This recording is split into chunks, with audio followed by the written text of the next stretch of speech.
You're going to practice with Coach Daniels and the entire boys' soccer team. I know, she said with a grimace. I'm going to die. But I'll pretend I'm you and hope I don't get hit in the face with a ball. Don't worry, I muttered, you will. She shoved my ballet bag, her ballet bag, into my hands, still glaring. Just get through class, okay? Candace knows the routine. Follow her lead. Do not act like a weirdo. I am a weirdo right now. Deal with it. The doorbell rang. I jumped a foot in the air. Ella, still in my body, looked me dead in the eye. You can do this. No, I can't. Yes. You can. Be me. I stared down at the pale pink ballet bag in my arms. Then at the tight leotard stretched across my chest. Then at my reflection in the mirror, her reflection. My lips. Her cheeks. Her eyes. My stomach flipped. I was about to walk out that door, and become Ella. Whether I liked it or not. Chapter 5 In His Shoes. Ellie. I watched from the front window as I climbed into the back of Candace's mom's van. Except it wasn't me, obviously. It was Ethan. In my body. Wearing my leotard. With my legs. Heading to my ballet class. I pressed my forehead to the glass and groaned. This is a nightmare. The van backed out of the driveway, turning onto the street and disappearing around the corner like a pink-suited ghost vanishing into the abyss. And just like that, he was gone. I was alone. In Ethan's body. I turned away from the window and caught a glimpse of myself in the mirror hanging by the hallway. Broad shoulders. Flat chest. Wild brown hair. A jawline that made me look like I could bench press a vending machine. I poked at my cheek, watching the unfamiliar face in the mirror copy me. So weird. I hadn't realized how heavy he always felt, like his muscles were naturally tense all the time, like his body was always ready to spring into motion. No wonder he was always bouncing off walls. I pulled at the collar of his baggy t-shirt and muttered, how does he live like this? Everything smelled like boy. Not dirty exactly, but earthy. Piney. Like grass stains and stubborn laundry detergent and something faintly like gym socks. I was already sweating and I hadn't done anything yet. And then it hit me. I had to go to soccer practice. I looked down at my new body and sighed. I have no idea what I'm doing. I shuffled toward his bedroom, dragging my feet like I was walking to my own execution. His room was a disaster. Laundry everywhere. Posters of video games and that one superhero with laser eyes. An open bag of chips sitting on the desk next to a cracked Xbox controller. How did he even find anything in here? Okay, think, I muttered, scanning the floor. He wears those shin guard things, right? And cleats. Where are the cleats? I started kicking through piles of clothes, yelping when I stepped on something squishy that was either an old sandwich or possibly a fossilized sock. I finally found a tangled heap of black shorts, a faded team t-shirt, and a pair of long, grass-stained socks that smelled like they'd been through a war. Ew. I held my nose and yanked the clothes on. The shorts felt too loose, the shirt was way too boxy, and the socks were impossible to pull up without falling over once, twice. Then came the cleats. Clunky. Heavy. Like strapping bricks to my feet. I stared at my reflection in the closet mirror. Ethan. In full soccer gear. Except behind his eyes? Pure panic. I stepped outside and immediately squinted against the sun. The air was sticky, the pavement hot under Ethan's cleats as I awkwardly clomped down the driveway like a baby deer wearing bricks. I had never noticed how loud cleats were on concrete before. Every step echoed with an embarrassing clack clack clack. We lived just 3 blocks from the field. Usually, that was no big deal. But today? Today I was in Ethan's boy body. Wearing his soccer uniform. Feeling like an imposter. I tried not to think about the tightness of the shorts, Or how every muscle in my new legs seemed too big for me to control, or how weird it felt to be sweating this much just from walking. And that's when I heard the familiar voice. Dude. What are you wearing? I froze. I turned my head and saw him. Nolan. Ethan's best friend since 3rd grade.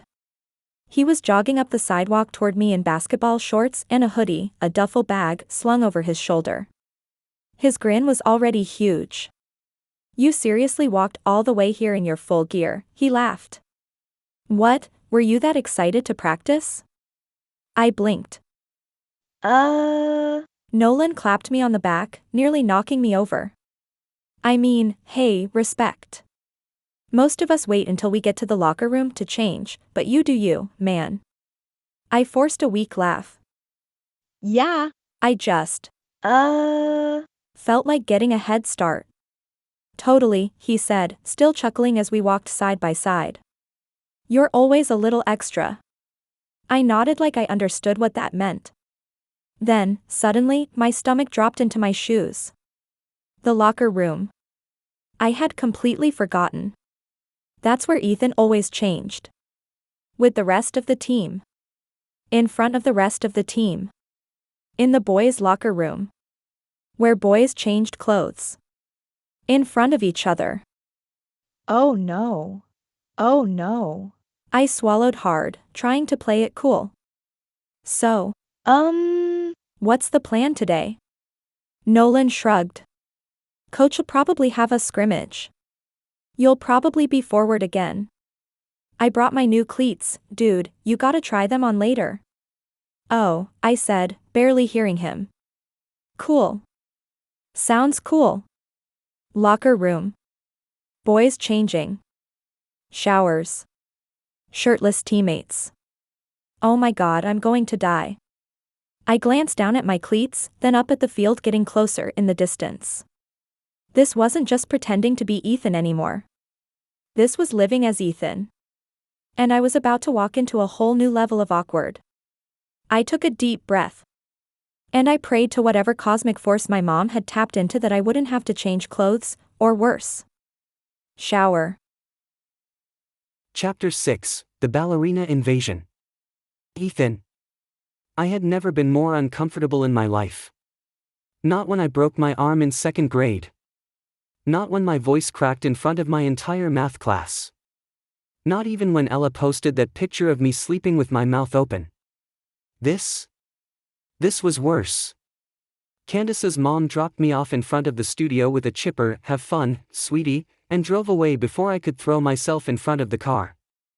Now I was standing in the narrow front lobby, clutching Ella's ballet bag like a lifeline, heart pounding so hard I thought my ribs would crack.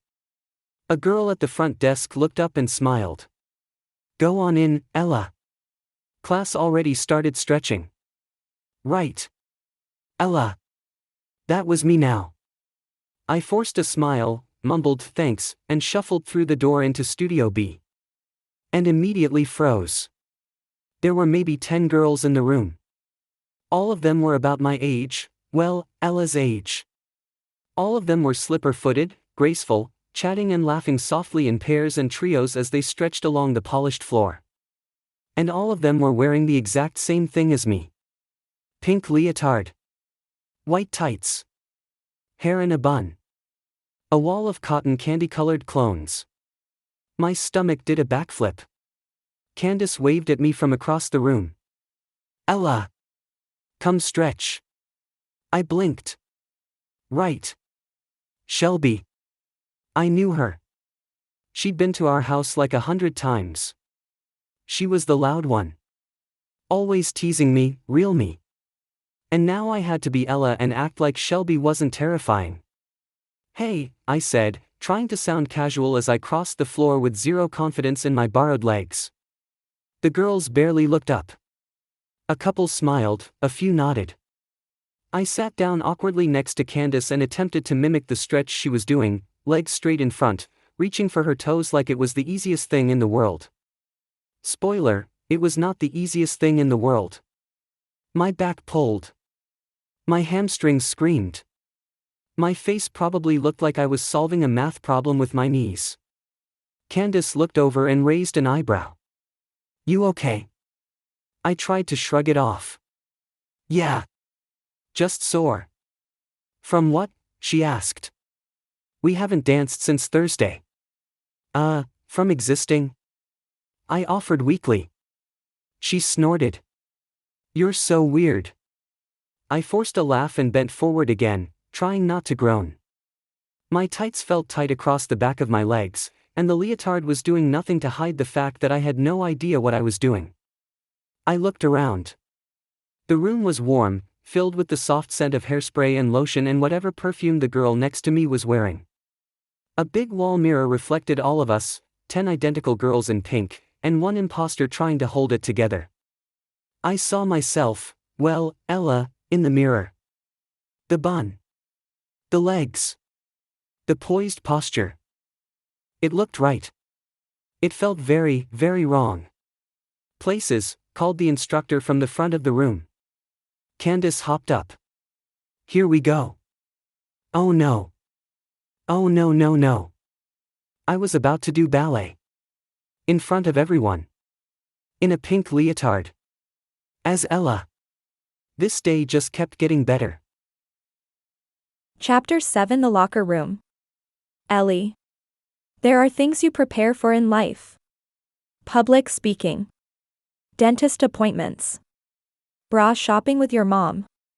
But walking into a boy's locker room in your brother's body? Yeah. Nothing prepares you for that. I followed Nolan up the path toward the building behind the field, my heart pounding so loud I was sure it was echoing through my new chest. The cleats felt like clown shoes. My soccer shorts were riding up weird. And every step brought me closer to the thing I feared most.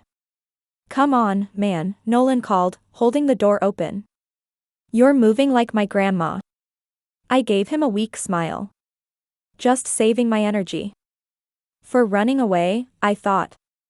Inside, the locker room hit me like a wall of heat and humidity and something else. That unmistakable boy smell. Sweat. Deodorant. Something vaguely like feet.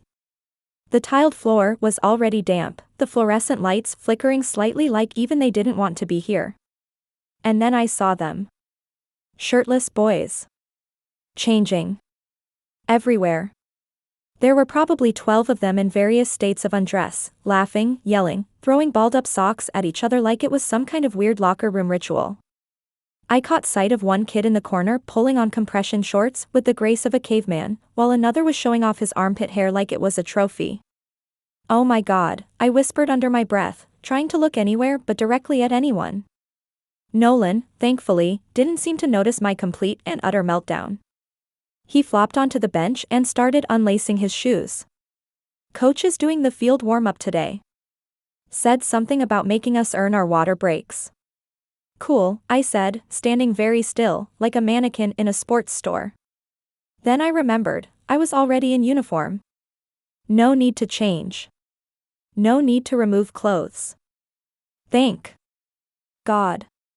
Why are you just standing there? Nolan asked. You good? Totally. Just, mentally preparing.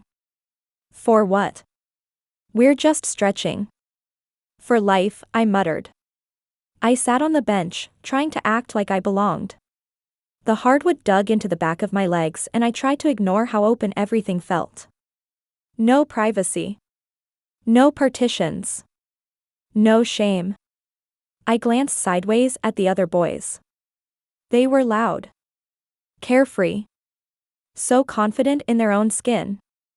I'd spent years learning how to control every movement, every emotion, every flick of the wrist at the bar. And here I was, in a body that didn't belong to me, surrounded by boys who didn't think twice about yelling across the room while half naked. It was chaos. It was terrifying. And it was, weirdly fascinating. But mostly terrifying. The door slammed open behind me and someone shouted, "Let's go, Daniels is blowing the whistle." Everyone scrambled to their feet, pulling on cleats, grabbing water bottles, smacking lockers like it was a race. I stood with them, my head spinning. I had survived the locker room. But practice was next. And pretending to be Ethan on the soccer field? That was going to be a whole new disaster. Chapter 8 The Muscles Remember. Ethan. Okay. So this wasn't quite as humiliating as I expected. It was worse. Way worse. I stood in line with a row of girls, each one of us dressed in the exact same pink leotard and white tights, like we were auditioning for a bubblegum commercial. My arms felt too long. My legs felt too skinny. And my hair kept bouncing in my peripheral vision like it was mocking me. All around me, the girls were calm. Confident. Gracefully moving through stretches and warm-ups like this was second nature. Meanwhile, I was doing everything in my power not to fall over. First position, girls, the instructor said, clapping her hands as she walked to the front of the studio. I looked at Candace out of the corner of my eye and copied her stance, heels together, toes pointing out like duck feet, arms forming a loose circle in front of her. I tried to do the same. To my surprise, I didn't fall. In fact, my arms just kind of went there. Naturally. Okay. Weird. Ply, the instructor called.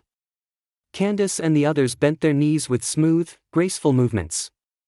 I followed, expecting to wobble or mess it up, but my knees bent effortlessly, my heels stayed on the ground, my back stayed straight.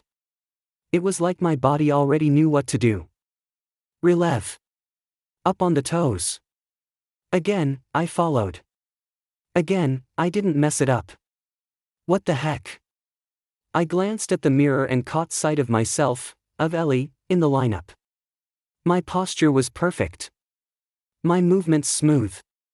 My arms curved just right. I didn't look like a boy pretending. I looked like every other girl in the room. It was kind of terrifying. And kind of impressive.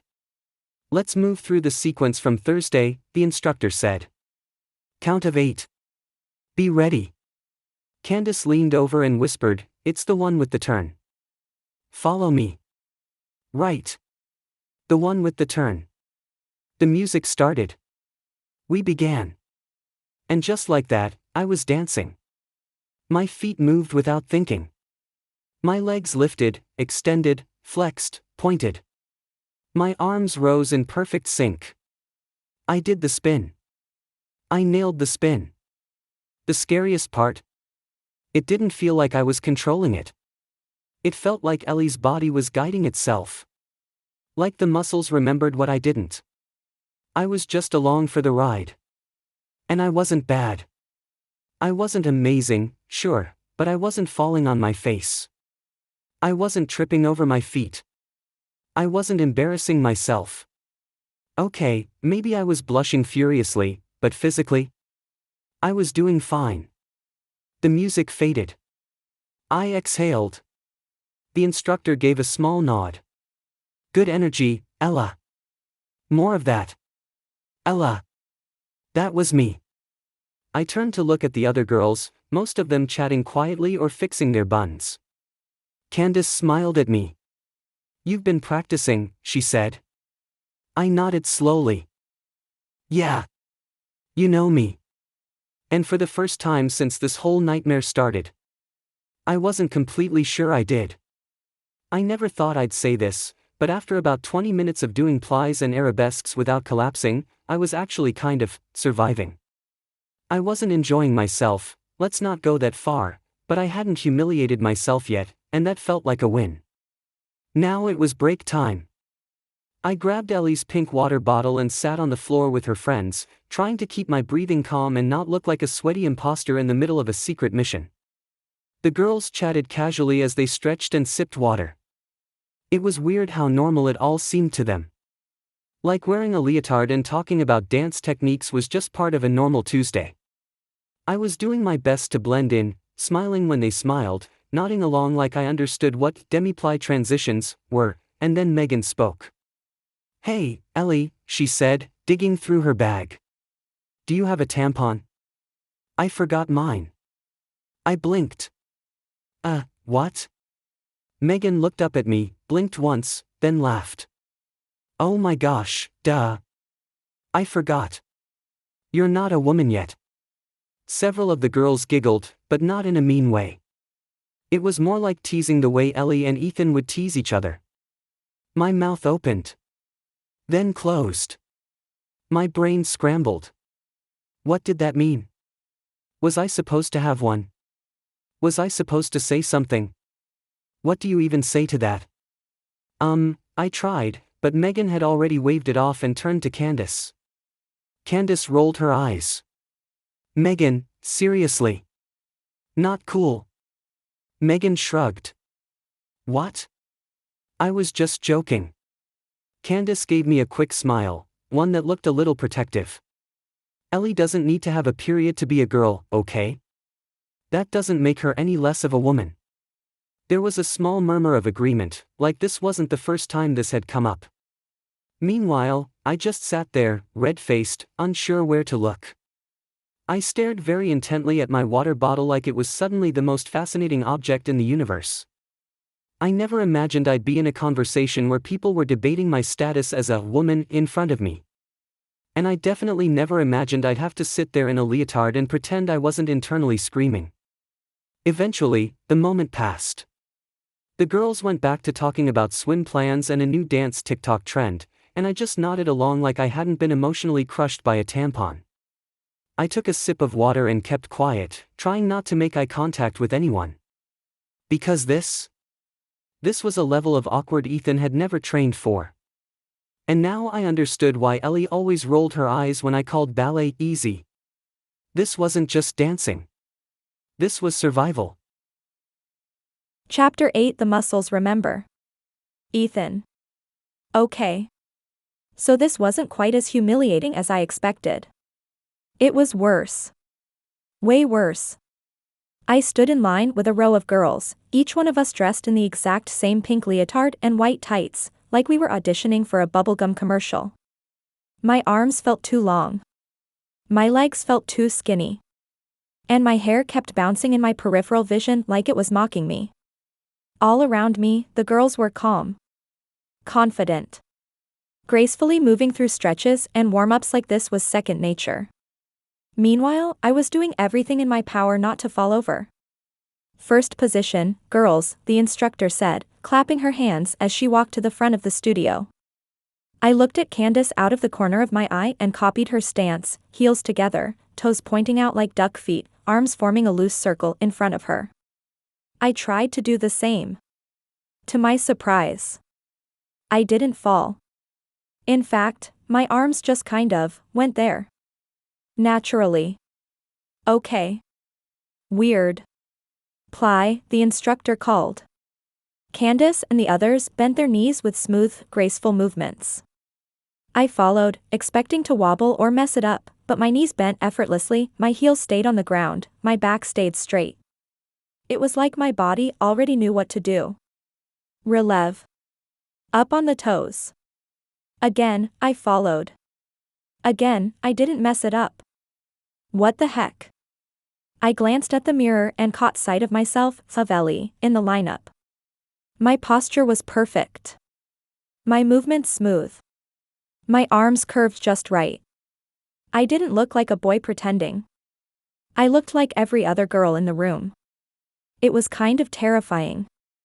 And kind of impressive? Let's move through the sequence from Thursday, the instructor said. Count of 8. Be ready. Candace leaned over and whispered, it's the one with the turn. Follow me. Right. The one with the turn. The music started. We began. And just like that, I was dancing. My feet moved without thinking. My legs lifted, extended, flexed, pointed. My arms rose in perfect sync. I did the spin. I nailed the spin. The scariest part? It didn't feel like I was controlling it. It felt like Ellie's body was guiding itself.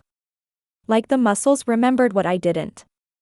I was just along for the ride. And I wasn't bad.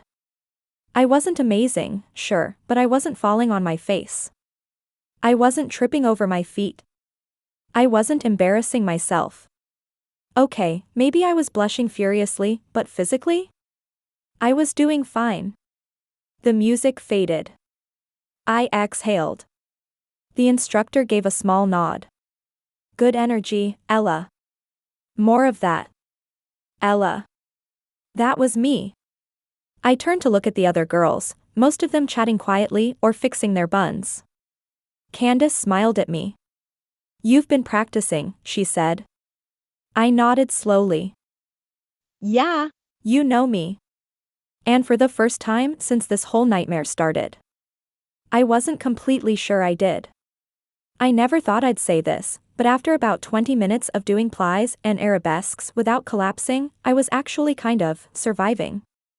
I wasn't enjoying myself, let's not go that far, but I hadn't humiliated myself yet, and that felt like a win. Now it was break time. I grabbed Ellie's pink water bottle and sat on the floor with her friends, trying to keep my breathing calm and not look like a sweaty imposter in the middle of a secret mission. The girls chatted casually as they stretched and sipped water. It was weird how normal it all seemed to them. Like wearing a leotard and talking about dance techniques was just part of a normal Tuesday. I was doing my best to blend in, smiling when they smiled, nodding along like I understood what demi-plie transitions were, and then Megan spoke. Hey, Ellie, she said, digging through her bag. Do you have a tampon? I forgot mine. I blinked. What? Megan looked up at me, blinked once, then laughed. Oh my gosh. Duh. I forgot. You're not a woman yet. Several of the girls giggled, but not in a mean way. It was more like teasing the way Ellie and Ethan would tease each other. My mouth opened. Then closed. My brain scrambled. What did that mean? Was I supposed to have one? Was I supposed to say something? What do you even say to that? I tried, but Megan had already waved it off and turned to Candace. Candace rolled her eyes. Megan, seriously. Not cool. Megan shrugged. What? I was just joking. Candace gave me a quick smile, one that looked a little protective. Ellie doesn't need to have a period to be a girl, okay? That doesn't make her any less of a woman. There was a small murmur of agreement, like this wasn't the first time this had come up. Meanwhile, I just sat there, red-faced, unsure where to look. I stared very intently at my water bottle like it was suddenly the most fascinating object in the universe. I never imagined I'd be in a conversation where people were debating my status as a woman in front of me. And I definitely never imagined I'd have to sit there in a leotard and pretend I wasn't internally screaming. Eventually, the moment passed. The girls went back to talking about swim plans and a new dance TikTok trend, and I just nodded along like I hadn't been emotionally crushed by a tampon. I took a sip of water and kept quiet, trying not to make eye contact with anyone. Because this was a level of awkward Ethan had never trained for. And now I understood why Ellie always rolled her eyes when I called ballet easy. This wasn't just dancing. This was survival. Chapter 10 Choices I Never Got to Make. Ethan. Class finally ended with a polite round of applause and a chirpy, "Great work today, girls," from the instructor. I barely made it through the final sequence. My muscles were trembling, my feet hurt in places I didn't even know had nerves, and the bun on my head felt like it was trying to pull my scalp off. But somehow, I hadn't blown my cover. I'd managed to fake being Ellie, for an hour, at least. Now came the next challenge. The beach. Candace practically bounced over to me as we left the studio. You coming, right? I nodded, trying not to sound like I was dying. Yup. Beach. Can't wait. She squealed. Perfect. It's gonna be so fun. I brought my new bikini. Super strappy. Oh boy. I gave her a thumbs up and ducked into the hallway, mumbling something about needing to change. I didn't even know if we were heading straight to the beach, but I needed a moment to regroup. I slipped into the restroom and locked myself in the biggest stall. I dropped Ellie's pink ballet bag onto the little bench and unzipped it slowly, like something inside might explode. Inside was a rolled-up towel, a water bottle, and then 2 swimsuits.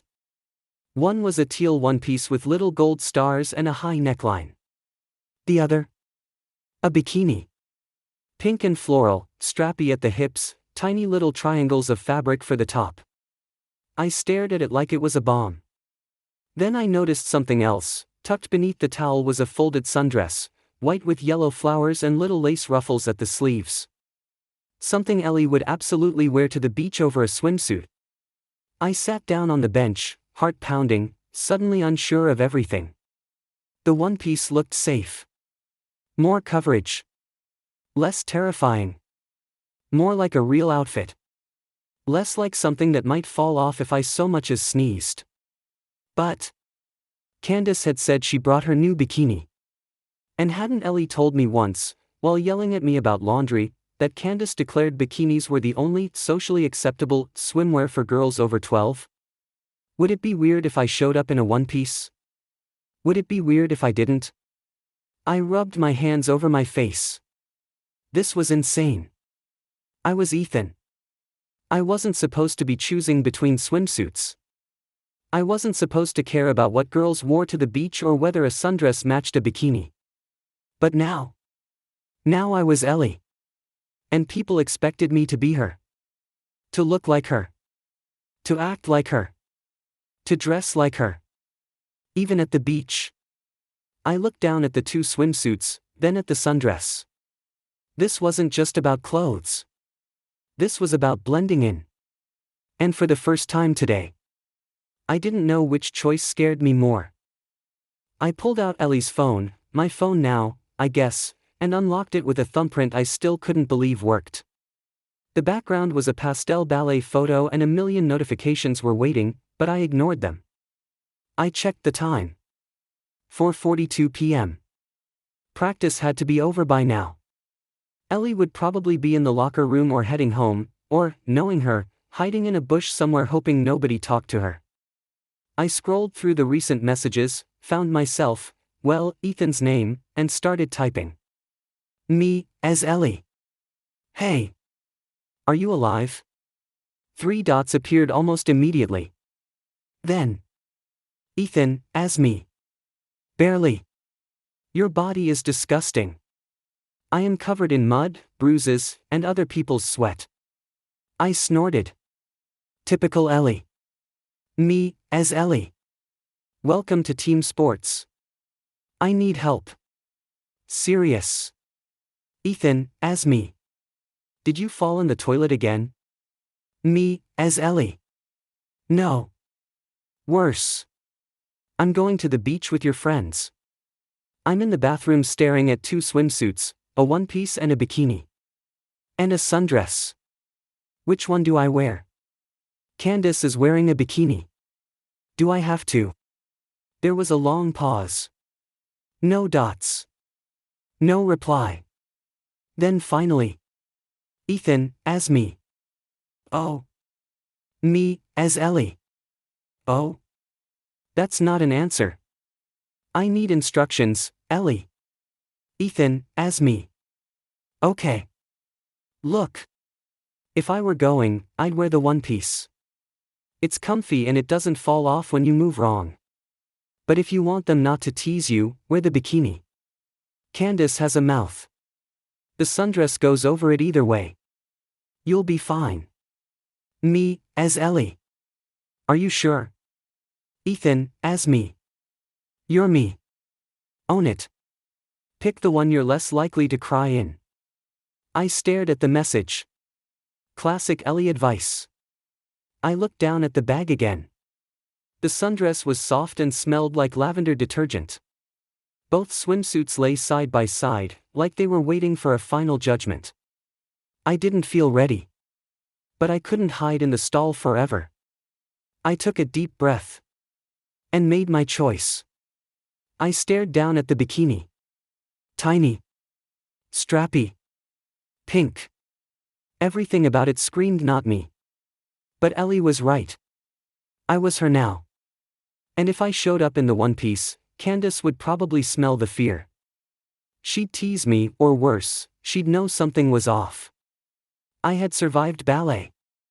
I had survived Megan's tampon joke. I could survive this, right? I set the one piece aside. Bikini it is. I peeled off the leotard first, feeling weirdly vulnerable even though I was still alone. The second it was off, goosebumps broke out on my skin. I tried not to look in the mirror, but of course I caught a glimpse. Her body was small, soft, delicate in ways mine never was. And it moved differently.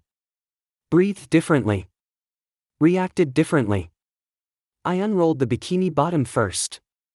It was low-cut and had those side ties I never paid attention to before. I stepped into it slowly, tugging it up over my hips. It fit too perfectly. Of course it did. It was hers. The feeling of the fabric clinging to me was strange. Lighter than underwear. A little too breezy. It hugged my skin tightly, and I had to readjust the sides to make sure the ties were even.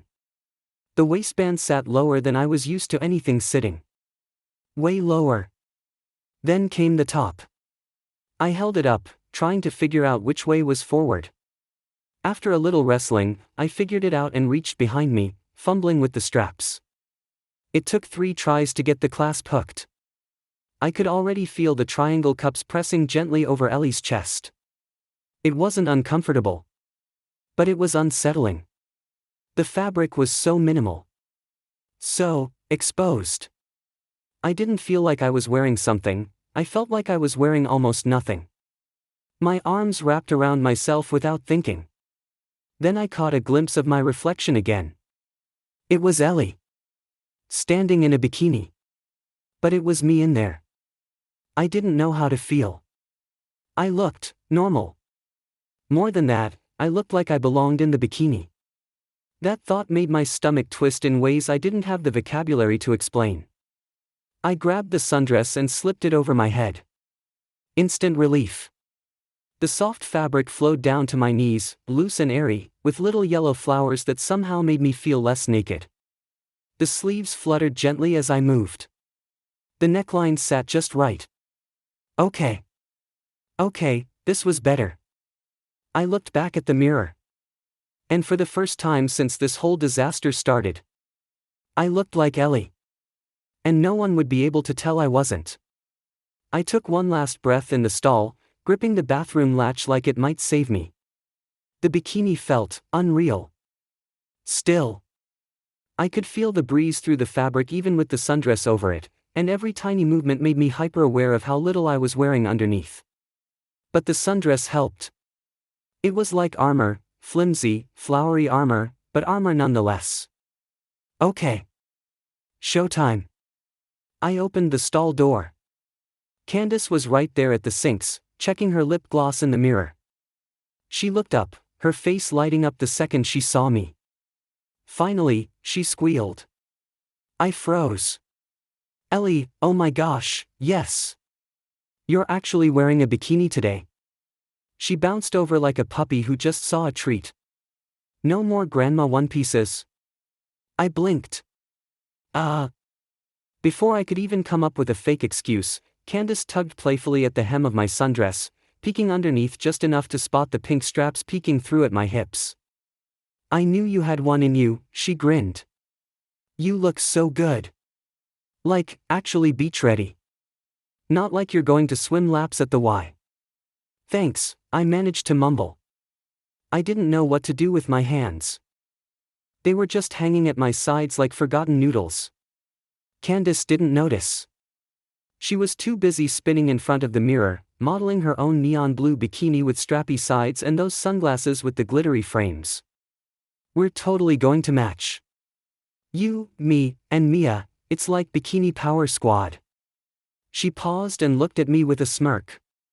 Took you long enough. I seriously thought you were gonna be a one-piece for life kind of girl. My throat went dry. Yeah, well. Better late than never, she said, grabbing her beach bag. Come on, the others are already waiting. You riding with us? I nodded. Yep. Totally. Candace beamed and linked her arm through mine like it was the most normal thing in the world. And maybe it was. At least, for her. But for me, for the boy trapped in his sister's bikini-clad body, heading off to the beach with a bunch of girls who didn't know he wasn't her, this was something else entirely. I smiled weakly, keeping my arms low and my posture soft as we walked out of the bathroom. If they believed I was Ellie, then I had to keep acting like her. Even if the swimsuit didn't feel like it belonged to me. Even if nothing did. Chapter 11. Back to the boys. Ellie. I had survived practice. Barely. My legs felt like jelly. My arms were scraped. My lungs were still recovering. But somehow, I had made it through an entire hour of soccer as Ethan without falling apart or giving myself away. But now I was facing the next hurdle. The locker room. Again. This time, though, it wasn't just a quick change before practice.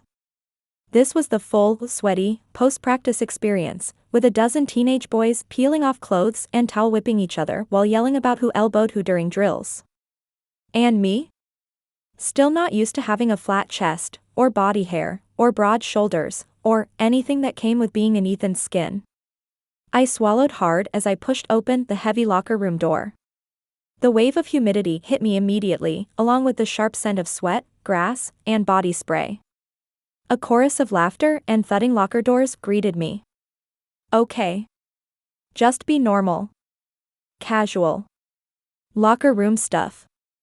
No big deal. I walked to Ethan's usual locker. Thankfully, I knew where it was from all the times I'd seen it during pickup, and opened it to find a crumpled t-shirt, jeans, boxers, and socks that somehow still managed to look like they'd been run over by a lawnmower. Ethan, someone called. I glanced up. Nolan, of course. Shirtless. Grinning. Again. He was pulling his cleats off and already halfway into a conversation with two other guys. I turned back to the locker, trying not to stare. I peeled off the soccer jersey, trying to be casual about it this time, and did not look down as I kicked off the cleats and started peeling off the socks. I kept my eyes forward and ignored the fact that at least 3 other boys were walking around in nothing but underwear. This was fine. I could do this. I unbuttoned the shorts and quickly swapped them out for Ethan's jeans, pulling them on fast, doing the awkward hop wiggle while trying to keep my eyes away from everything. I'd just gotten the jeans buttoned when one of the boys, Cody, I think, let out a loud whoop. Dude. My girlfriend just texted me, he shouted, holding up his phone. She and her friends are at the beach right now. Instant energy shift. Seriously? Which beach? She bring Mia. Candace too? I froze. Candace? Oh no. Cody grinned. Yeah. She said it's like a girl's afternoon or something. But she doesn't care if we show up. Said the more, the better. Another guy tossed his shirt in his bag. Let's go. It's hot as heck out anyway. Nolan looked up, laughing. Beach squad, let's do it. Ethan, you in? I turned to me. I blinked. Yeah. Sure. Because what else was I supposed to say? No thanks, I don't want to see myself? Nolan clapped me on the shoulder. Sick. Let's meet at the gas station in like 20? I nodded numbly and pulled Ethan's shirt on. The boys cheered and hooped again as they stuffed towels and drinks into backpacks, loud and careless and totally unaware that one of them wasn't actually who he said he was. I was going to the beach. As Ethan. To meet the girls. Including me. And I had no idea what was going to happen when we saw me. I biked home faster than I probably should have. Every minute I spent around the soccer guys felt like I was balancing on a tightrope made of spaghetti. Nolan had invited me, Ethan, to the beach, and I couldn't exactly say no without raising eyebrows. But I needed a plan. I needed to warn Ethan. As soon as I got inside, I slammed the front door and bounded up the stairs 2 at a time. My legs ached, and I still felt gross from practice, but adrenaline was carrying me now. I threw open the door to my room, well, Ellie's room, and let out a breath I didn't realize I'd been holding. It felt safe in here. Familiar. Normal. I kicked off Ethan's worn sneakers and peeled off the soccer clothes like they were on fire. Within seconds, I was digging through my dresser, grabbing a light purple one-piece. This was me. I stepped into it without thinking, pulling it up over my hips, and then I stopped. Something was wrong. Very wrong. The swimsuit clung awkwardly to my thighs. It bunched in the back. The fabric barely made it past my waist before it stretched too tight, pulling at the seams. I looked down. Oh. Right. I wasn't Ellie. Not anymore. I was Ethan. A year older. A foot taller. With broader shoulders. And a completely different everything. I slowly let go of the straps and watched the swimsuit roll back down to the floor. It didn't fit. Because I wasn't a girl right now. I stood there for a second, hugging myself. The mirror on my wall reflected a boy, a tall, lean, post-soccer practice boy, with messy hair and a flushed face. I turned away. Swallowing my pride and my panic, I walked across the hall into Ethan's room. It smelled like gym socks and old pizza. His laundry was still in a pile. His dresser was a mess. I opened the bottom drawer and pulled out a pair of navy blue swim trunks. I winced. No liner. No shirt. If I went to the beach like this, I'd have to go shirtless again. Just like at practice. But this time, the girls would be there. Candace would be there. And worse, Ethan would be there. Wearing my body. I yanked on the trunks, hating how casual they felt. The lack of coverage made me feel like I was stepping out into public in just underwear. I instinctively reached for one of Ethan's plain black t-shirts and tugged it on over my head. It was damp with practice sweat, but I didn't care. I picked up Mike's phone from the dresser. 4:57 p.m. I opened our last text and quickly typed. Me, as Ethan. Hey. Emergency. The soccer guys are coming to the beach. Nolan, Cody, everyone. You have to be careful. Don't act weird. Don't let them figure it out. Don't wear anything too Ellie. Please answer. No reply. I waited. Still nothing. 3 dots popped up. Then disappeared. I stared at the screen. Come on, Ethan, pick up. Nothing. No response. And I knew what that meant. He was already there. Chapter 12 Bikinis, Beach Talk, and Boiling Panic. Ethan. I was trapped. Physically, emotionally, existentially. Wedged between Mia and Shelby in the back seat of Candace's mom's minivan, I was surrounded by pink bags, fruity body spray, and girls excitedly shouting over each other like we were on our way to prom instead of the lakefront beach. The air smelled like watermelon lip gloss, coconut sunscreen, and whatever floral thing Ellie usually sprayed on her wrists. It was overwhelming in every way imaginable. Candace sat in the passenger seat up front, legs crisscrossed, hair in a high bun, already playing DJ on the AUX cord. She was talking a mile a minute about boys, bikinis, and beach photos, like this trip was the social event of the year. Okay, but Shelby, Candace said, twisting in her seat, you have to get at least one pic of me in the water before I ruin my makeup. Shelby grinned beside me. I got you. Golden hour is ours. Mia squealed.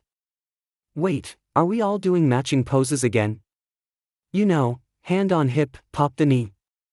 I've been practicing mine in the mirror, Shelby said proudly. I sat silently, crammed between them, trying to disappear into the seat. If they noticed that Ellie was quieter than usual, they didn't say anything. Maybe they thought I was being chill. Or maybe I looked like I was just focusing on my lip balm or something. Truthfully, I was just trying not to panic. The sundress fluttered over my knees every time we hit a bump.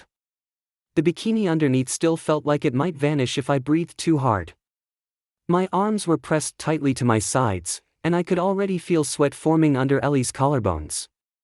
"Ellie," Mia said suddenly, turning to me with a bright smile, "did you bring sunglasses?" I blinked. Yeah. Somewhere." Shelby leaned over, whispering like it was some huge secret, "I'm so glad you wore the bikini.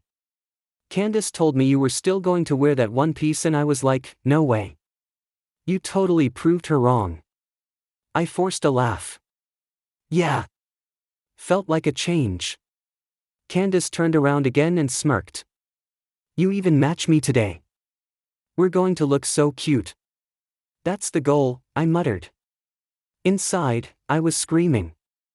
If Ellie's friends knew I wasn't her, I was toast. If they saw me walk weird, sit weird, or say one boyish thing, I'd be done. And worst of all, if Ellie's actual body showed up on the beach, wearing my face and swim trunks? I couldn't even imagine it. But I didn't have to wait long. Because just then, Candace's mom pulled onto the final stretch of road leading to the beach parking lot. And standing near the picnic tables? A group of shirtless boys. One of them was wearing a damp black t-shirt and nervously scanning the cars. It was me. No. It was Ellie. In my body. And she saw the van. Our eyes locked. And I felt the bottom drop out of my stomach. The van came to a smooth stop in the dusty parking lot, tires crunching over gravel. Candace clapped her hands. "We're here." My heart rate tripled. Before I could say anything, or run screaming in the opposite direction, the sliding door on my side opened, and sunlight poured in like a spotlight. Mia and Shelby were already unbuckling and hopping out. "Let's go," Mia sang, swinging her bag over her shoulder. I sat frozen for a half second, still gripping the seatbelt like a lifeline. "Ellie?" Shelby prompted. "You coming?" Yeah, I said, fumbling with the buckle. I swung my feet out, planting Ellie's sandals on the gravel. The breeze instantly swept under the sundress, giving me goosebumps and reminding me, not subtly, that I was wearing almost nothing underneath. I slid out of the van with all the grace of a newborn giraffe. The sundress caught for a second on the seat, nearly flipping up in the process. I yanked it down fast, face burning. No one noticed. Thank God. The other girls were already gathering their towels and bags, chattering excitedly as they walked toward the sand. The lake sparkled in the sun, and the beach was already speckled with umbrellas, folding chairs, and kids running with popsicles. But I barely saw any of that. Because standing at the edge of the picnic area, not 30 feet away, was a group of boys. And he was among them. Me. Ellie. In my body. Wearing my black t-shirt and swim trunks, arms crossed, face pale and pinched. She looked panicked. Good. I clutched my bag and followed the girls at a safe pace, trying not to wobble, not to tug at the sundress too obviously, not to scream into the sky. Candace twirled toward me, walking backward. "You good?" "Yeah," I lied. Because what was I supposed to say? "No, actually. I'm your best friend's older brother in a magical body swap crisis and I'm currently wearing a bikini while walking toward myself, and I'm about 5 seconds from collapsing into sand." "Cool," she said. "Just making sure. You were kinda quiet in the car." "Just thinking about tanning," I said weakly. She laughed. "Okay, now you're definitely Ellie." I nodded, forcing a smile, and focused on keeping my legs moving, my steps light, my face from melting off. And then we reached them. The boys. And her. Our eyes met again. I saw her flinch. I felt myself mirror it. Then Nolan grinned at me. "Hey, Ellie," he said, giving me a playful little nod. "Didn't know you were joining us." I blinked. "Oh. Yeah. Last minute thing." My voice came out higher than I meant. Softer. Like Ellie's. Like me. He didn't notice. But Ellie, real Ellie, in my body, did. And I could see it in her eyes. What the heck are you doing here? And I wanted to yell back. I don't know. We reached the sand. It was hot, soft, and somehow way harder to walk across in Ellie's body than I expected. My ankles wobbled with every step like I was a baby deer in flats. The girls staked their claim fast, blankets unrolled, flip-flops kicked off, bags dropped. Candace immediately started fussing with an umbrella while Mia and Shelby lay out their towels like this was a runway shoot. I dropped my bag beside theirs and stood there awkwardly, clutching the hem of the sundress like it might fly away in the wind. My heart was still pounding. I could feel Ellie's, my, eyes on me. Burning. I didn't look at her. Couldn't. Instead, I focused on what Candace was doing, trying to blend in. Let's set up here, she said. Close enough to the water but not so close that our stuff gets soaked. Smart, Mia said, laying down with a dramatic sigh. Now I just need a slushie and a playlist. Shelby glanced at me. Ellie, you gonna swim? I blinked. Probably. Then ditch the dress, Candace said, already slipping off her own tank top and showing off the blue bikini underneath. Let's even out those tan lines. My stomach dropped. The moment I'd been dreading. I hesitated. Then slowly, I reached down, pinched the hem of the sundress, and lifted. The breeze hit immediately, rushing over bare legs, bare arms, bare stomach. I tugged the dress over my head and folded it in my lap like I was handling a fragile artifact. The pink bikini clung tight to Ellie's body. A soft triangle top, thin straps over my shoulders, and the strappy bottoms tied neatly at my hips. I crossed my arms out of instinct, then forced them back down. I heard it before I saw it. A choked cough. I turned, heart leaping into my throat. It was her. Ellie. In my body. She was standing just a little off from the group of guys, staring at me like she'd just seen a ghost. Our eyes locked. And for a full 2 seconds, we said nothing. Then her jaw dropped, and she mouthed silently. The bikini? I gave the tiniest shrug. Because what else could I do?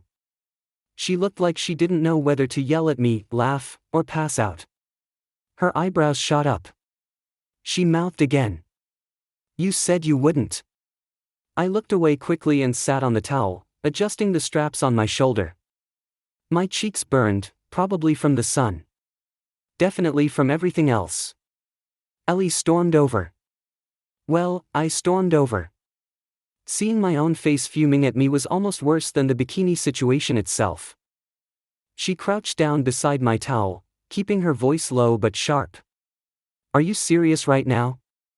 I didn't meet her eyes. What? The bikini, Ethan.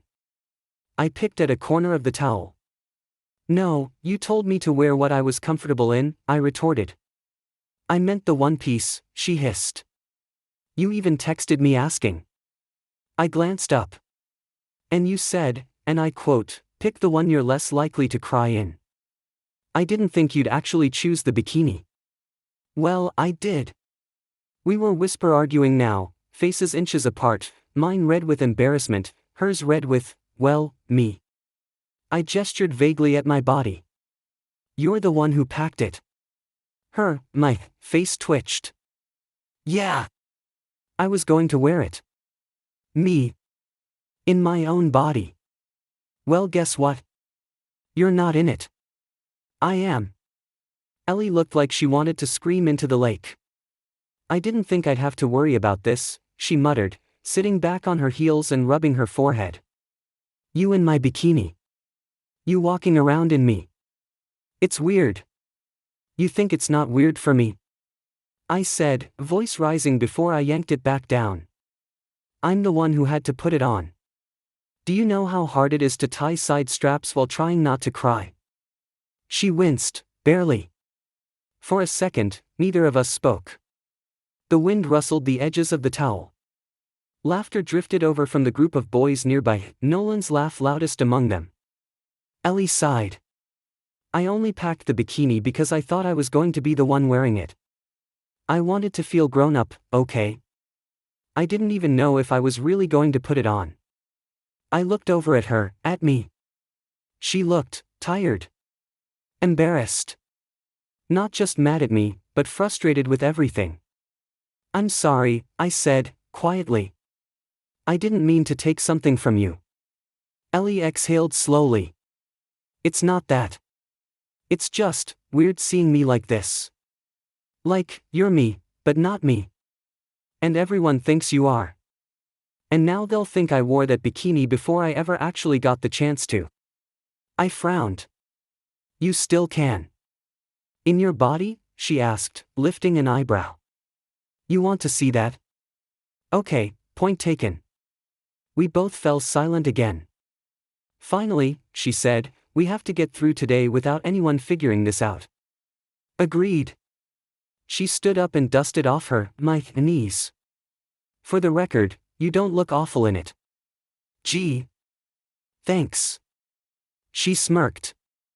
Don't get cocky. And just like that, she walked back toward the guys, throwing a wave over her shoulder like nothing happened. I sat there on the towel in her body, legs tucked under me, bikini straps biting lightly into my shoulders, and for the first time all day, I wasn't totally sure who was more out of place. Her, or me. The girls around me had already moved on, talking about water temperature and whether it was too soon to go swimming. But Ellie was frozen. She had no idea what to do next. And honestly, neither did I. Chapter 13 Shirtless and Speechless. Ellie. I thought practice was going to be the worst part of my day. I was wrong. Because now I was sitting on the edge of a picnic table in Ethan's damp black t-shirt and swim trunks, surrounded by sweaty, sand-covered boys laughing about dumb inside jokes and arguing about who had the worst tan lines. And I was one of them. Nolan had already ditched his shirt again. Cody too. Most of the guys were either sitting around with their chests out or casually tossing water bottles at each other like no one in the world had ever taught them modesty. Me? I had my arms locked over my chest and was pretending I was very interested in a bottle of Gatorade. You're quiet, Johnson, Nolan said, nudging me with his foot. You mad you lost in soccer or something? What? No, I said quickly. Then why aren't you in the water? We're going in. I shrugged. Maybe in a minute. And then, from behind me, a voice I hadn't been prepared for. Maybe he's shy. I turned. Shelby. My heart almost stopped. She was in a pale purple bikini and a white mesh wrap tied at her waist, sunglasses perched on her head, sandy feet kicking gently at the grass as she came around the side of the table. She was looking at me, at Ethan's body, with a tiny, knowing smile. Oh no. I like it when you're shy, she added playfully, twirling one strand of her hair. The boys around me let out a collective. Oh. Nolan laughed and tossed a bottle cap at me. Dude, seriously? I blinked. What? Shelby sat next to me, close, and leaned in just enough that I could smell her coconut lotion. You didn't tell them, she whispered with a wink. Tell them what? I asked cautiously. She gave me a look. And then it hit me. Full force. Wait. Shelby and Ethan were, together? Secretly dating? My stomach did a backflip. And not the good kind. Shelby took the cap off her water bottle and took a sip, still grinning. You're cute when you're pretending like we're not a thing. I felt my face go bright red. I was not a thing with anyone. Especially not Shelby, who was technically my friend. Or at least, Ellie's friend. But none of that mattered now, because Shelby suddenly reached out and tugged lightly at the hem of my Ethan's shirt. You're not really gonna be the only one wearing a shirt at the beach, are you? I froze. Words? What were words? Well, sunburn. She laughed. Please. You never burn. Off. Now. You know the deal. You know the deal? I was going to die. Slowly, painfully, in public. Nolan raised his eyebrows. Yeah. Man. What gives? I looked around. All the guys were shirtless already. It would be weird if I didn't go along. I swallowed hard and reached for the hem of the t-shirt. Just do it. Don't think about it. Don't think about anything. I pulled the shirt over my head, keeping my arms low, trying not to flinch as the air hit my bare chest. Shelby gave me an approving once-over. There's my guy. I'm not your guy, I thought. I'm your best friend in her brother's body, and I am now actively in a social nightmare. The boys cheered and started jogging toward the water, tossing off flip-flops and towels as they went. Shelby leaned in, pressed a very quick kiss to my cheek, and ran to join them. I sat there, shirtless, speechless, and stunned. Ethan had a girlfriend. And she was my friend. And now she thought I was him. And I had absolutely no idea what I was supposed to do next. The water was cold. And honestly, that should have helped. But it didn't. The lake shimmered under the sun, and most of the guys had already launched themselves in with cannonballs, splashes, and shouts. I followed more cautiously, wading in up to my waist, the cold biting at my skin, and his skin, in waves. I just needed to keep moving. Keep calm. Don't think about the fact that I was shirtless. Or surrounded by guys. Or stuck in my brother's body. And especially don't think about Shelby. Hey, you. Her voice rang out softly behind me, and I turned just as she drifted up next to me in the water, her arms gliding through the surface effortlessly. Oh no. Not now. Not this close. She smiled, brushing a wet curl from her face. You've been acting all weird today. I'm tired, I muttered, trying to turn my shoulders slightly away. She didn't seem to notice, or care. I've been thinking, she said, a little breathless from swimming. About us. Us. That word alone nearly made me sink. I mean, how long are we going to keep pretending, she asked, floating closer until our shoulders nearly brushed. Everyone already suspects. You're terrible at being subtle. I laughed nervously. Sorry? Shelby grinned. When are we gonna just say we're official? I choked on lake water. What? I mean it, she said, eyes shining.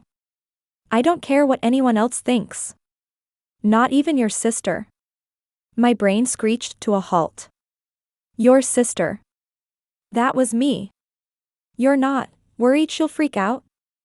Shelby asked. You've always acted like Ellie would make it weird. My heart was pounding. I couldn't answer. I couldn't breathe. And that's when something even worse happened. Something very male. Something entirely outside my control. Oh no. No. I could feel it. A stirring. My eyes went wide, and panic surged through me. I had no idea how to stop it. I wasn't even thinking anything remotely. Shelby drifted closer. That was it. I turned and bolted for the shore. I didn't say a word. I didn't look back. I didn't care if I was being obvious. I just ran, splashing, stumbling, water streaming off Ethan's bare chest and face as I scrambled up the sand, snatched his towel, and threw it around myself like a shield. I sat down behind a cooler and curled over my knees, heart racing, breathing hard, cheeks blazing with humiliation. I wanted to vanish. I wanted to scream. I wanted my body back. And somewhere out there, Ethan was probably sipping juice from a can and adjusting bikini straps like this was no big deal. But this was a big deal. Because I just learned something very important. Being a guy came with its own horrifying surprises. I stayed hidden behind the cooler for a few more minutes, trying to pull myself back together. Every wave that lapped the shore felt like a reminder of what just happened, and of the body I was trapped in. My face was still flushed, and my brain felt like it had short-circuited. And then, as I cautiously peeked around the edge of the plastic, I saw her. Ethan. In my body. Splayed out across a towel, sunglasses on, legs crossed daintily at the ankles, bikini straps perfectly adjusted, and a stupid little content smile on his, my face. Sunbathing. Without a care. In the world. I couldn't take it anymore. I stood up, marched across the sand, and didn't even give him time to open his eyes before grabbing my wrist and yanking her to her feet. What? Ethan blinked behind the sunglasses. Ellie? We're leaving, I said sharply, glancing around to make sure no one was watching. What? Why? He asked, brushing sand off his hip and almost knocking the sunglasses off his head. I leaned in close, dropped my voice to a hiss.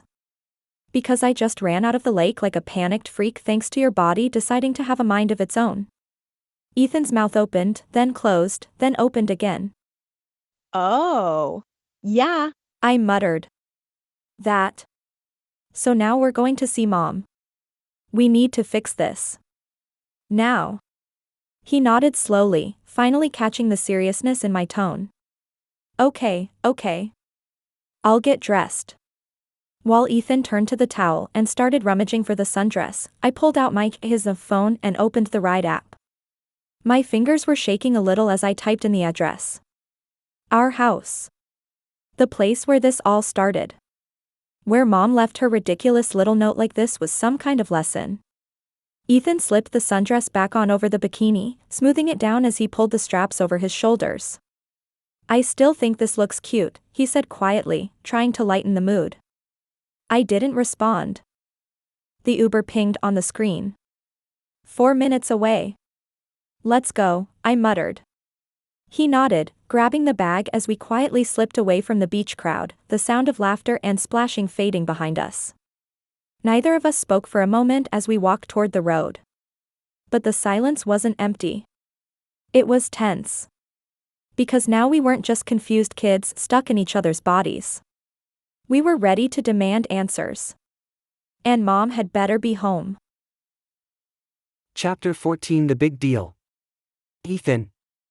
We slammed the front door behind us. I kicked off Ellie's sandals, letting them clatter against the tile. The sundress still clung to me, a little damp from the lake, and I felt a sunburn blooming across her shoulders. The house was quiet. Too quiet. Mom? I called out, glancing around. Hey, we're home. Nothing. No clinking in the kitchen. No humming from upstairs. Not even her usual "I'm on the phone" warning. I frowned. Where is she? Ellie, still wearing my body, groaned and threw herself onto the couch like it had betrayed her. I was hoping she'd be back by now, she said, dragging a hand down her face. I blinked. Okay, but what's the big deal? That was apparently the wrong thing to say. Ellie bolted upright like she'd been hit with lightning. What's the big deal? She repeated, voice rising. I took a step back. I mean, yeah. We'll just wait until she gets here and... I'm topless, Ethan, she screamed. Everywhere I go, I'm expected to take my shirt off like it's no big deal. I've had to shower with boys. Change with boys. Walk around as a boy. And meanwhile, she pointed at me, jabbing a finger toward her own chest, you're sunbathing in my bikini like you're on vacation. My mouth opened. That's not fair. Oh, and let's not forget the fact that you're apparently secretly dating my friend Shelby. I blinked. Wait, you found out about that? Yes, Ethan, I found out. You know how? Because she flirted with me. In the water. While I was you. And then she tried to kiss me. Oh. I scratched the back of her neck. You found out about that? My, Ellie screamed again, storming toward the kitchen just to spin in a circle and storm right back. Do you even understand how insane this is?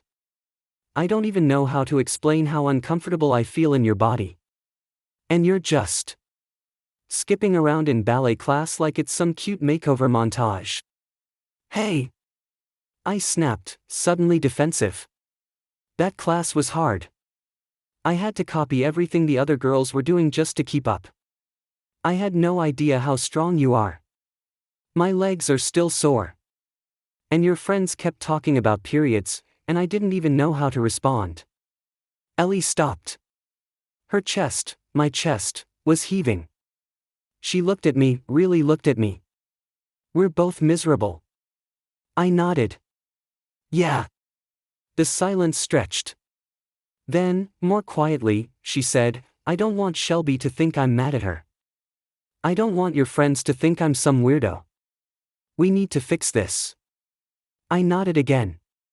We need Mom. She sank back onto the couch, looking exhausted. I joined her. Side by side. Me in her skin. Her in mine. And no clue what came next. We sat in silence for a long moment. The kind that makes the room feel heavier. Still. My fingers toyed with the hem of the sundress draped across my knees, and for once, I didn't have anything clever to say. No sarcastic comeback. No teasing jabs. Just this strange, aching pressure building behind my eyes. I sniffed quietly and blinked up at the ceiling, trying to hold it back. But Ellie noticed. Of course she noticed. She shifted next to me, and before I could stop her, she pulled me, herself, into a hug. Her arms wrapped tight around me, firm and protective in my old body. I stiffened for a second, then melted into it, pressing my cheek against her shoulder. I didn't even realize I was shaking a little until I felt her hand on my back. I'm sorry, I whispered, voice cracking. I didn't mean to mess this up. I thought it was funny at first. And kind of easy. But it's not. It's really, really not. I know, Ellie said quietly, resting her chin against the top of my head. Me too. And just like that, the tears came. I tried to blink them back, tried to swallow them, but they slipped out anyway, warm and uninvited, rolling down Ellie's cheeks as my breath caught in my throat. It felt so weird to cry in her body. The way it made my face scrunch, the way the tears clung to her lashes, the strange pitch of my voice when it cracked and warbled. And yet, it also felt right. Like my body had finally caught up to how overwhelmed I really was. Ellie held on, tighter now. We're gonna fix it.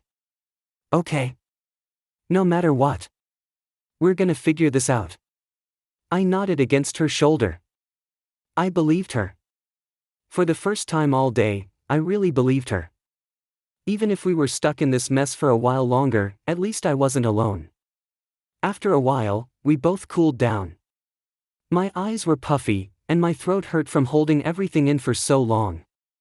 But Ellie, still in my body, was being surprisingly gentle now. I think we both realized yelling wasn't going to get us anywhere. We just needed to survive the rest of the day. Okay, Ellie said finally, standing up and stretching. You can't stay in a damp bikini and a sundress all evening. I nodded, wiping the back of my hand across my cheek. Yeah, no kidding. Come on. She motioned for me to follow her upstairs. Let's get you into something dry. We headed into her room, my room, for now, and she opened her dresser drawer like it was second nature. I hovered in the doorway, suddenly awkward again. It was her stuff, after all. She looked over her shoulder. You're gonna have to learn how to wear this stuff eventually. I winced. Do I, though? Ellie raised an eyebrow. Yes. Because if Mom doesn't change up back soon, you're not making it through tomorrow in a wet bikini and sunburned shoulders. She pulled out a light pink t-shirt with a floral design on it and laid it on the bed, followed by a pair of soft jean shorts. These should be comfy enough. Cool, I said awkwardly, stepping inside. And, she paused, opening another drawer. You're going to need this. She turned and handed me a bra. I stared at it like it was a trap. Seriously? I asked. You don't want people staring at you weird, right? She said. You've already got everything in the shape of a girl. Without a bra, it's noticeable. Trust me. But I don't. She sighed, walked over, and held it up. Here. I'll help. My ears turned red.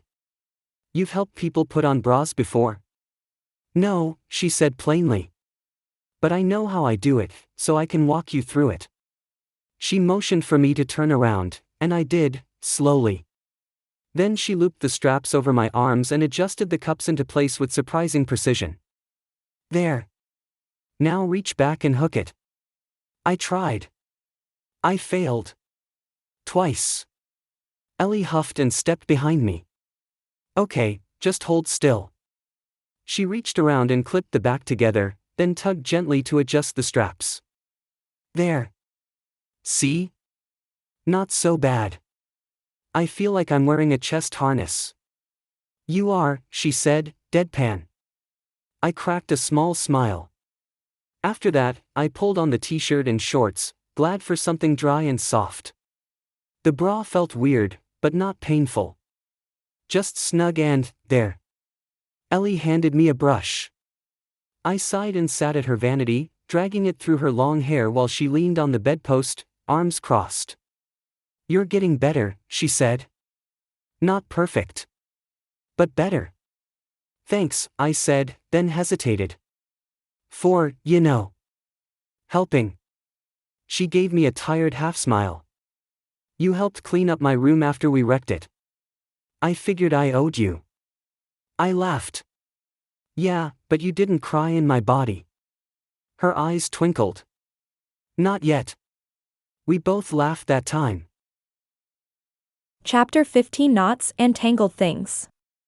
Ellie. It was strange, watching myself from the outside.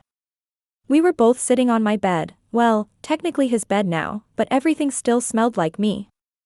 Vanilla shampoo, lavender lotion, and the faint scent of cotton laundry detergent Mom always insisted on using. Ethan, wearing my face, my clothes, my everything, sat cross-legged on the floor between my legs, while I slowly dragged the brush through my long hair. It was quiet. Not awkward, for once. Just peaceful. The only sounds were the soft bristles gliding through each section and the occasional sigh whenever I hit a tangle. You've got a knot, I said gently, holding a section at the base so I didn't tug him too hard. I am a knot, Ethan muttered. I smirked. Yeah. A big tangled mess. He snorted, then tilted his head slightly as I worked through the worst of it. The hair was still a little damp from the beach, but it was so familiar under my fingers, smooth, fine, stubborn in the exact same spots it always had been. It felt like taking care of myself. Only now I was taking care of him. You're being surprisingly chill about this, Ethan said after a pause. I twisted a section loosely and started brushing again. Honestly? I think I had to freak out earlier so I could be chill now. He glanced back at me. Sorry again about Shelby. I winced. Let's not talk about that right now. Fair. We sat in silence again. I kept brushing. His shoulders slowly relaxed, and his breathing settled into a soft rhythm. I don't think I'd ever seen Ethan that still, that quiet, unless he was asleep. The weight of everything we'd been through felt like it had finally stopped pressing down for just a moment. Not gone, but lighter. Like maybe we were starting to understand each other a little more. You know, I said, twisting a lock of hair into a loose braid, I used to wish you had to go through half the stuff I deal with. Ethan didn't move. And now that I have? I smiled a little. Now I'm not so sure I'd wish it on anyone. His laugh was quiet. Same. I secured the braid with a tiny elastic from my nightstand and let it drape over his shoulder. There. You look like a beach fairy. He groaned. Great. Then he leaned his head back against my knee and closed his eyes. I didn't push him away. For once, it didn't feel like we were fighting or competing or blaming each other. We were just two messed up kids sitting in the middle of a ridiculous situation, trying to keep each other from falling apart. Together. The front door creaked open. Then closed. Keys clattered into the ceramic dish in the entryway. Ethan and I froze.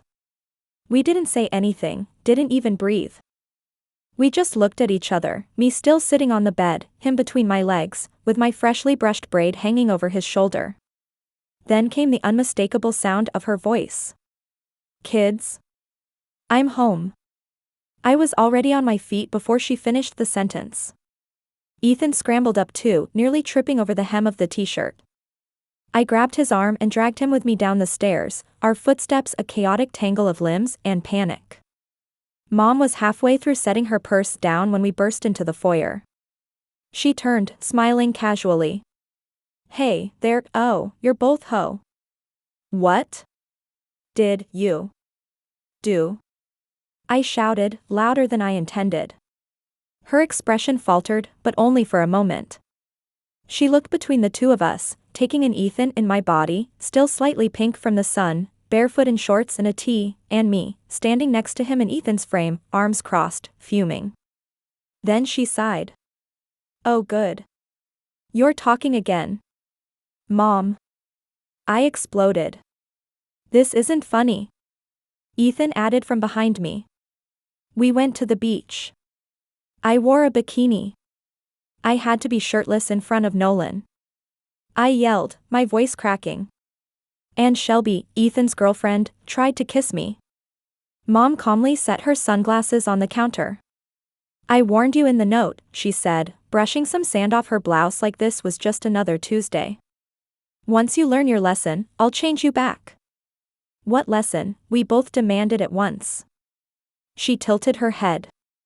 "You two have spent the past year fighting like it's your full-time job. Constant bickering, no empathy, zero understanding of each other's lives. I've tried talking. I've tried grounding. Nothing worked. So," she gestured vaguely between us. "I thought a little perspective might." Ethan and I both stared at her. "I had to wear a bra, Mom," Ethan muttered like he'd just seen the gates of hell. Mom didn't flinch. "And I had to be skins at soccer," I added. "I thought I was going to die." "Well, then," she said, walking past us toward the kitchen, "sounds like it's working." I blinked. "Wait, does that mean you're going to switch us back now?" She glanced over her shoulder. "Have you learned what it's like to be in each other's shoes?" "Okay," I said slowly. "Let's say we have learned something." She smiled. "I've learned too much," Ethan muttered. "I've learned that boys are confusing and smelly and gross," I grumbled. "That's not the lesson," Mom said, raising an eyebrow. Ethan and I exchanged a look. And for the first time in what felt like forever, I didn't hate him. Not even a little. Maybe Mom had a point. Still. "Okay," I said slowly. "Let's say we have learned something." She studied us both for a moment. The smile on her face was softer this time. Warmer. "Then maybe," she said gently, "it's time to change you back." Before either of us could even respond, the air around us seemed to hum. A warm, golden light burst from the space between her hands, like sunlight wrapped in wind, and in an instant, it filled the room, washing over me like a wave. I barely had time to gasp before my vision went white. The last thing I saw was Ethan's face, my face, eyes wide with surprise. And then, nothing. Darkness. Weightless. Like drifting off to sleep inside a warm, pulsing star. Chapter 16. Back where I belong. Ethan.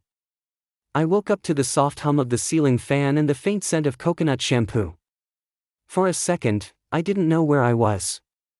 My head felt heavy, like I'd been asleep for 100 years. My limbs were stiff. My mouth was dry. But something was different. I blinked at the ceiling. The posters, the pale lavender walls, the shelf full of trophies and hair ties, this was Ellie's room. I sat up slowly. And that's when I saw her, Ellie. Sitting across from me on the edge of the bed, eyes wide, hands resting awkwardly in her lap. Wearing the outfit I had picked out for her earlier. The pink floral t-shirt. The soft jean shorts. I let out a breath and looked down at myself. Baggy t-shirt. Faded gym shorts. Flat chest. Big feet. My hands were mine. I was back. I flopped backward onto the pillow, letting out a long, shaky laugh that was definitely mine this time. Deeper, rougher. Familiar in all the right ways. Thank God, I groaned, staring at the ceiling again. I never want to see a hairbrush again. I nodded.